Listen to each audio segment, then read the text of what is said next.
کل ایک صحافی نے کیپٹن ریٹائرڈ صفدر سے سوال کیا کہ لوگ پوچھ رہے ہیں کہ جنید کے والد تو کرتے کچھ نہیں، والدہ کے بقول ان کی بھی کوئی پراپرٹی نہیں، تو شادی میں یہ سارے اخراجات کیسے ہوئے؟ کیپٹن صفدر نے جواب دیا کہ میں 1000 دفعہ کہہ چکا ہوں کہ ہم صوفیہ کی اولاد، پیروں فقیروں کی اولاد، ہمارے گھر روز ایسا لنگر ہوتا ہے۔ سر یہ پیر تو ہو سکتے ہیں لیکن فقیر نہیں۔ آخر یہ کس سلسلے کی لڑی ہے جو ابھی تک لنگروں پہ پل رہی ہے؟ کیا صوفیہ کی اولادیں ایسی ہوتی ہیں؟ محمد عمار صاحب کو بھی ذاتی طور پہ ملنا تو میں آپ کو بتاؤں گا۔ میرا دین مکمل ہوتا ہے چند باتوں پہ، وہ میں عرض کر دیتا ہوں، تفصیلات پہ میں نہیں جاؤں گا۔ پہلی بات، اللہ ایک ہے، پہلے مذہب نبی ہمیں یہی بتایا۔ ہمارے حضور آخری پیغمبر ہیں، قرآن آخری الہامی کتاب ہے، اور اس کے بعد خطبہ حجت الوداع پھر میرا اسلام مکمل ہو جاتا ہے۔ تب تک جو کچھ تھا وہی میرا دین ہے، اس کے بعد جو کچھ ہوا میں ایسے کسی ادارے کو تسلیم نہیں کرتا۔ نمبر 1، ایک ٹیکنیکل بات میں آپ کو بتا دیتا ہوں، باقی ان کا تو سب لوگوں کو پتا ہے، آپ نے اشارے دے دیے خود اپنے سوال میں۔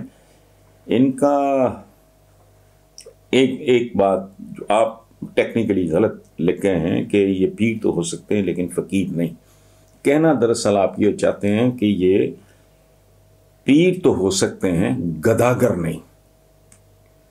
فقیر تو فقر و فاقہ سے ہے، فقیر ہونا تو یہ تو اعزاز کی بات ہے۔ ویسے جو جینون مسلمان ہوگا اس کے اندر فقر و فاقہ اور ایک خاص طرح کی یہ جو استغنا ہے اور قناعت ہے یہ اس میں موجود ہوگی۔ سو فقیری تانا نہیں ہے، بیسیکلی آپ غداری کہنا آپ گداگری کہنا چاہ رہے تھے، لیکن یہ 2 باتیں جو آپ نے کی ہیں کہ اچھا، ایک اور بات یہ دلچسپ، اسلام کی بنیادی تعلیمات میں یہ بات شامل ہے کہ حسب و نسب نہیں، کسب میٹر کرتا ہے۔ اور ایک امریکن پریزیڈنٹ کا بڑا خوبصورت جملہ ہے کہ مجھے اس بات کی کوئی پرواہ نہیں کہ میرا دادا کون تھا، مجھے فکر اس بات کی ہے کہ میرے دادے کا پوتا کیا کر رہا ہے۔ لیکن ان لوگوں کی بات آپ چھوڑیں، ان پہ وقت ضائع نہیں کرنا چاہیے۔ اب تو ثبوت بھی سامنے آنا شروع ہو چکے ہیں، اس کے باوجود شہباز شریف منی لانڈرنگ سے مکر گئے ہیں۔ میرا سوال یہ ہے کہ ثبوت ہونے کے باوجود شریف فیملی منی لانڈرنگ سے کیوں مکر رہی ہے؟ عدالتیں بھی کچھ نہیں کر پا رہی، عمران خان کا کام ثبوت مہیا کرنا ہے، وہ کرتے جا رہے ہیں۔ تو اگر یہ نظام ان کو سزا ہی نہیں دے سکتا تو پھر سزا کون دے گا؟ لیکن آپ نے ایک لفظ اس میں استعمال کیا ہے، فیضان۔ پہلی بات تو یہ ہے اصولاً کہ عدالتوں کا احترام واجب ہے۔ میں پرسنلی اپنے ملک کی عدالتوں کا ہی نہیں، دنیا کی ہر عدالت کا اور اس کے فیصلے کا احترام کرتا ہوں۔ عدالتوں کی ذمہ داری نائب اللہ پاک کے بہت بڑا کام ہے، بہت بڑا کام ہے، بہت بڑا امتحان ہوتا ہے۔ تو جج ہونا، استاد ہونا، یہ بڑے مشکل کام ہے۔ احترام اپنی جگہ پہ، مطلب اگر میرے والدین بھی بعض اوقات زیادتی کر جاتے ہیں، میں نے بھگتی ہے یہ، مجھے اکنامکس پڑھائی گئی، میں لٹریچر پڑھنا چاہ رہا تھا، وہ ہو جاتا ہے۔ آپ نے ایک لفظ استعمال کیا کہ اگر یہ نظام بھی ان کو سزا نہیں دے سکتا، پہلی بات پھر وہی، میں کون ہوں کہنے والا؟ ثبوت ہیں، عدالت ہے، ملزم ہے، مجرم ہے، استغاثہ ہے، فلاں ٹمکان جو وکیل ہیں، تو ہم تو ایک تماشائی جیسی کیفیت ہیں، کیونکہ ہمارا ملک ابھی ابتدائی مراحل سے بدقسمتی ہے، 74 سال بعد بھی مجھے یہ کہنا پڑ رہا ہے کہ ابتدائی منازل سے ہم گزر رہے ہیں، میچورٹی کی، جسٹس کی، رول آف لا کی، یہ بے شمار چیزیں ہیں، ٹھیک ہیں. تو آپ نے جو لفظ استعمال کیا نظام، تو فیضان ہارون صاحب مجھے 30 سال ہو گئے، میں اس نظام کو ہمیشہ آدم خور نظام لکھتا ہوں. مجھے اس جمہوریت سے نفرت ہے، میں اس پورے سسٹم سے متنفر ہوں، ٹھیک ہے. اور ایک کتاب ہے، میں کسی وقت اس کا حوالہ دوں گا، میں پڑھ رہا ہوں ابھی، وہ پڑھنے تو سمجھ آ جاتی ہے. قائد کو مہلت ہی نہیں ملی، سال بھی نہیں ہوا تھا آزادی کو. قائد اعظم محمد علی جناح جو جن کے بارے میں اکثر یہ سوچتا ہوں کہ ہم جیسے لوگوں میں وہ کیسے پیدا ہو گئے. مجھے اس سوال کا آج تک جواب نہیں ملا.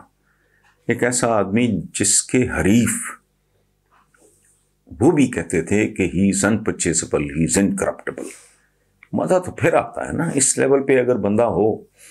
تو ایک کنبے کی سربراہی، ایک بھوکا ننگا کنبا، اس کے اگر ورثائی، اس کے جو بالی وارث ہیں وہی اگر یہ سب کچھ کریں تو یہ کسی بھی قوم کی بدنصیبی ہے. بہرحال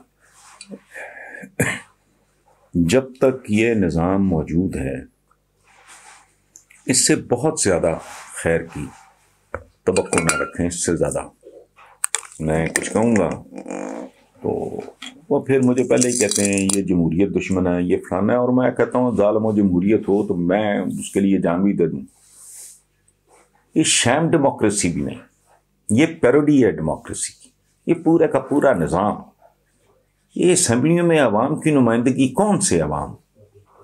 میں نہیں کہہ رہا کہ آپ وہ ریڑے والے کو لے جاؤ تو رکشے والے کو لے جاؤ تو ویگن ڈرائیور کو لے جاؤ. وہ کبھی سنا آپ نے کوئی ریٹائرڈ انجینئر، کوئی ریٹائرڈ ڈاکٹر، کوئی ریٹائرڈ پروفیسر، کوئی ریٹائرڈ وائس چانسلر، اس ٹائپ کا بندہ؟ آپ نے انوائرمنٹ ہی ایسا بنایا ہوا کہ جو پڑھا لکھا ہے، جو سمجھدار ہے، دیانتدار بھی ہے، کچھ کرنا بھی چاہتا ہے، وہ بھی کہتا ہے یار اس پھٹکار سے یہ کاروبار ہی رہ گیا ہے کنٹوٹوں کا، مہم جوؤں کا، جو گالی کھا بھی سکتے ہیں، گالی دے بھی سکتے ہیں، بندہ مار بھی سکتے ہیں، بندہ مروا بھی سکتے ہیں. ایک خاص طرح کا طبقہ. آپ کبھی اپنے ایکسیپشنز کو چھوڑ دیں، وہ ہر جگہ ہوتی ہیں، باقی نظام کا ہے. اچھا، اگلا سوال ہے جی اقدس نذیر ہیں لاہور سے. وہ کہتے ہیں جی پی ٹی آئی کے سابق رہنما جسٹس ریٹائرڈ وجیہ الدین کی جانب سے الزام عائد کیا گیا تھا کہ جہانگیر ترین عمران خان کو گھر چلانے کے لیے ماہانہ 50 لاکھ روپے دیتے تھے. آپ کے خیال میں سابق رہنما کے اس الزام میں کتنی حقیقت ہے؟ آپ کا بھی تحریک انصاف کے درینہ رہنماؤں بالخصوص جہانگیر خان ترین سے گہرا تعلق ہے. کیا آپ سمجھتے ہیں کہ جہانگیر ترین عمران خان کو واقعی خرچہ دیتے تھے؟ دیکھیں اقدر صاحب، ایک بات پہلے میں آپ کو بتا دوں، میرا تعلق بالکل اس میں کوئی شک نہیں، بٹ میری زندگی میں کوئی تعلق، چاہے میری اولاد ہو،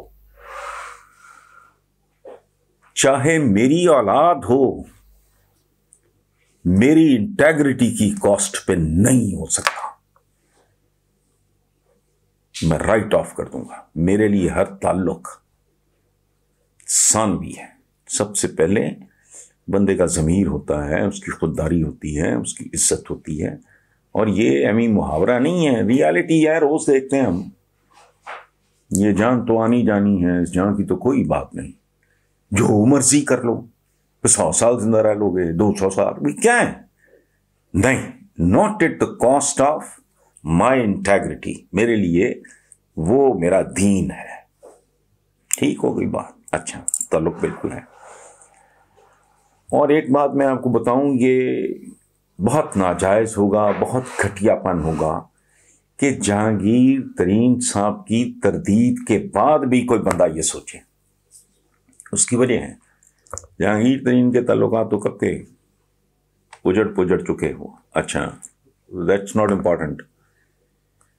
اگر اس بات میں رتی برابر بھی سچائی ہوتی تو کیا سوٹ کرتا جہانگیر ترین کو؟ خاموشی. He didn't have to go out of his way to contradict